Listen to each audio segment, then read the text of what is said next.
One of the key triggers to lower back pain is oftentimes poor lifting technique.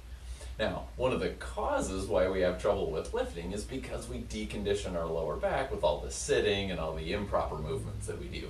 But oftentimes, the lifting issue is the straw that breaks the camel's back. So I want to make sure that you have a better idea of how to lift appropriately so that you can prevent those issues from happening to you in the future.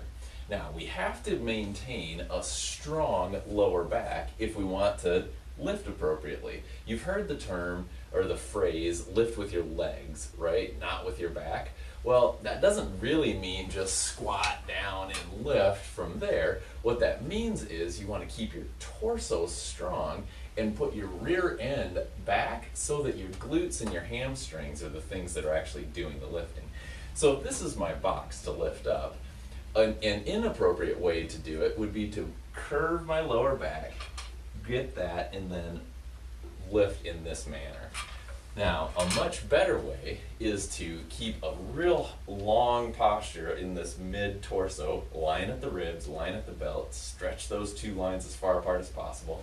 You're going to keep that while you throw out that low, or throw the hips backwards, and then you're going to grab here, and it's the glutes and the lower back, the glutes and the hamstrings that help protect the lower back while you do the lift. And it's the same for setting things down, frankly. We want to keep a nice, strong upper torso when we're lifting. This is one of the things you can do to make sure you're protecting your back, you're preventing lower back issues, and if you're a person who's prone to them, making sure that you're doing it right from here on out so that you don't continue to have those issues.